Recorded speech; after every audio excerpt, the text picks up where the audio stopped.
and I'm taking mine too.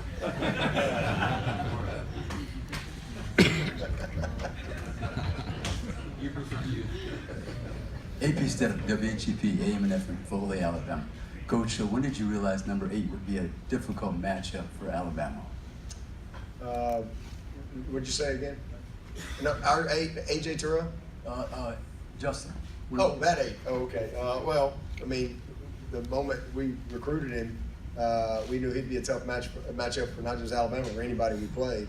But what a night! I mean, you know, he's a guy that I thought early in the season. I mean, he was unbelievable in camp and the early part of the season, and then thought he hit a little bit of a wall because it's tough, man. I mean, it's just a different when you go from being the most dominant guy on the field to now every day at practice is like the Super Bowl because you're going against some elite talent.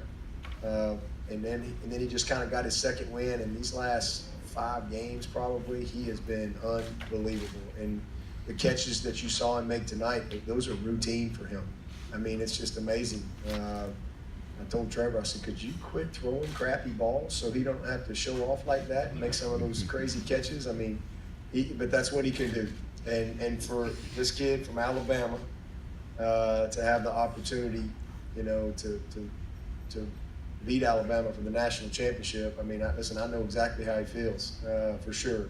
And it was something we talked about in the recruiting process, and he wanted to be a part of this. He wanted to come play with Trevor. He wanted to be a part of our tradition that we have at the receiver position. And, you know, he didn't mind coming in and jumping in line behind T and kind of earning his way. And, you know, he's a pretty good player as a freshman, and got Trevor back again and Travis back. So, like I said earlier, I can't wait till our team meeting on Friday. And that's going to be our first team meeting for the 2019 team. It's going to be a fun bunch. And, you know, some people say, oh, well, you know, everybody's like, well, you lose, you get motivated. I get motivated by winning. I don't have to lose to get motivated. Man, I'm as motivated as I've ever been to get back to work with next year's team and kind of figure it out, because it's going to be fun. Because we got a lot of unbelievable seniors that are moving on, but we got some dynamic pieces like Justin Ross and that guy right here at number 16 coming back and leading the way. We're going to go back here in the middle, 3rd row. Chris Peterman, Sacramento Bee. How familiar are you with Cleveland's reference on the stage with the coach dancing and things like that? And what do you think he's gonna bring to a team at the next level? I have no idea what he said on the stage. You have to give me some. I have no idea what he said. It was a Death Row Records reference, but. Oh, okay. I don't know. Well, I mean, if he goes pro, I mean, he's gonna bring anything and everything. All these seniors. This is an amazing group of people. I told him in the locker room, I can't wait 20 years from now to get together and see what this group of young people do in life. They're going to dominate life. This is an amazing. We had 66 guys make a 3.0 or better. That was a school record. Shattered the record. Everything they've done, they've like gone above and beyond. You know, 55 wins. The record was 50. 56 was our record for 3.0s. We had 66. The 26 graduates, the most of any bowl team. We won the AFCA Academic Award. We won the Campbell Trophy, and we won the national championship on the field. And man, it's just been unbelievable. These are some of the most dynamic young people you're ever going to meet in the world. Cleveland, Christian, Austin, Kendall, Mitch, Fauci, Adam, Travion.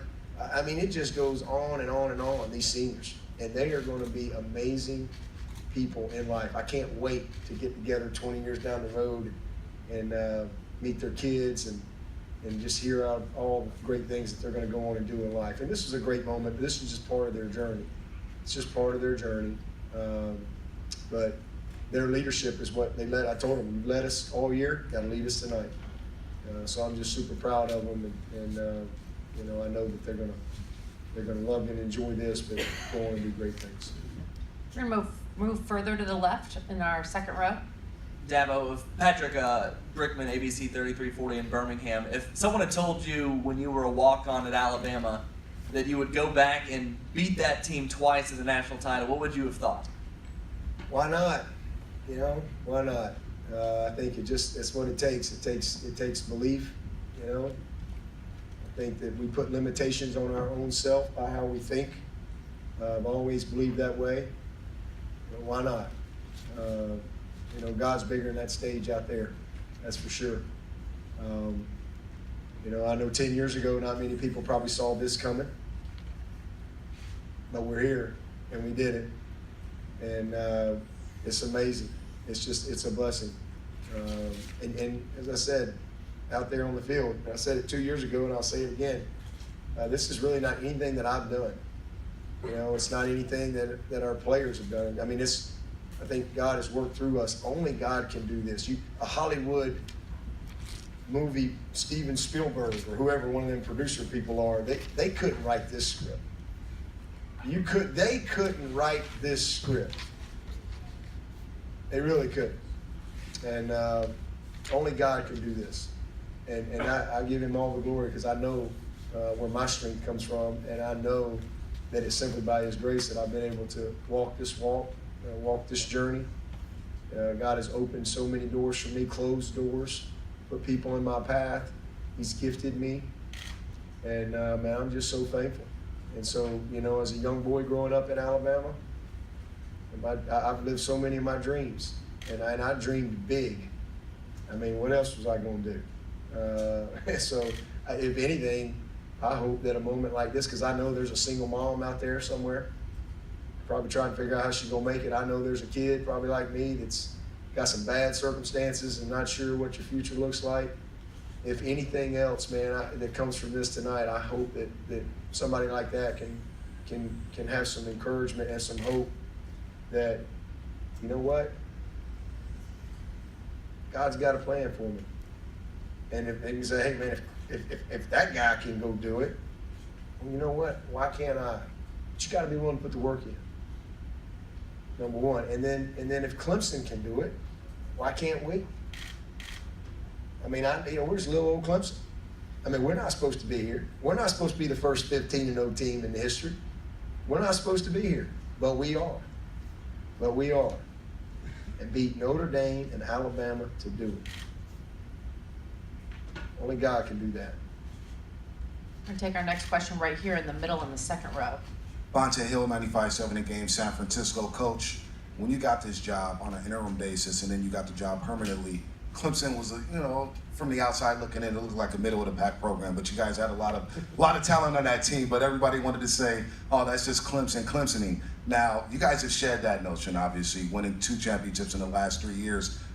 Kind of just to what you just answered, that last question there, how surreal is it to see your program now, and you're already talking about Friday, looking forward to next season, 4 days after winning the national championship. Just talk about how it is to have your program now talked about with the Bamas, with the Notre Dames, with the Georgias. Well, it's what we set out to do. In fact, at my very first board meeting, I've said this many times, I walk in this room, I don't know any of these people, and they all got suits on, and it was very stuffy, and I'm like, this ain't gonna go well. And one of the guys says, Coach, we just wanna be a program like Michigan and Florida, and Georgia, a team that's really good academic, and I'm sitting there talking to myself saying, keep your mouth shut. Just shut up, get out of here, and move on. And but Alabama in me wouldn't allow that. So I kind of cut the guy off, and I just said, I don't mean this disrespectful. That's not my goal.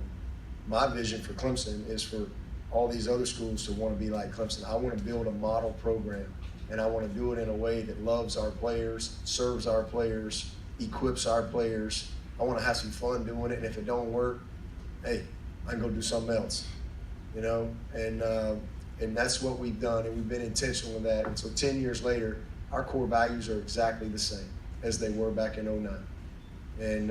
And it's been, it's been a process of building it. And you're right, we were a definite middle of the pack, but we hadn't won 10 games since 90 or 91 when I got the job. Now we've had 8 years in a row. And that was something I told the team, why would you have any doubt? Like, why would you have any doubt? If you just pay attention. I mean, we won our first division in 9. Everything we've done once, we've done again. We won our first division, we won it 7 times. We won our first league championship in 11, we won it 5 times. We had our first 10-win season in 11, we've had 8. We had our first top 10 recruiting class. I don't know, we've had 7 of them, but we ain't ever had the top recruiting class. Probably never will. But we've done okay. We won our first BCS Bowl. Now we've been to several of them. The only thing we hadn't done twice was win it all. And I told the team, we're going to do it again. It's just a matter of which team makes the decision, because I think it's a decision. I think it's a decision. You know, you have to make a decision on what you're going to do with your commitment and so forth. And so I'm just thankful that we've been able to do it, and we've been able to build a program of consistency. Our goal is not to win the national championship. People don't believe that. Our goal is to win the closer right there. The national championship is just a byproduct of that. It's never been my goal. I don't measure teams by that. And I know we got some rabid people that drives them crazy, but I measure our team based on, did we get better? Did we reach our potential? You know, not every team's good enough to win the national championship. That's okay. It's okay. What was our commitment? How did we prepare? And so we've built a program of consistency on and off the field. 8 out of my 10 years, we've been top 10 academically. I've had 208 seniors, 204 graduates. 15 juniors leave early. 4 of them have already come back to get their degree. You know, and that's really what I want to be measured by, not national championships. Hey, that's great. That's all part of it. But how do my 3 sons turn out in life? And how do all these players that God has gifted me with to be in their lives, how do they turn out in life? What do they do 10 years from now, 5 years, 15 years, whatever it is? That's really what I'm going to be measured by. And if we can win some national championships along the way, then that's a blessing. But that's not our goal. That's not our goal. Our goal is to have a program of consistency and a program that graduates its players and to do it in a way that loves them and equips them with the tools that they're going to need to go and dominate outside the lines, not just inside the lines. Coach, we've reached the end of our time. Thanks very much. That concludes tonight's post-game press conferences. Thank you all.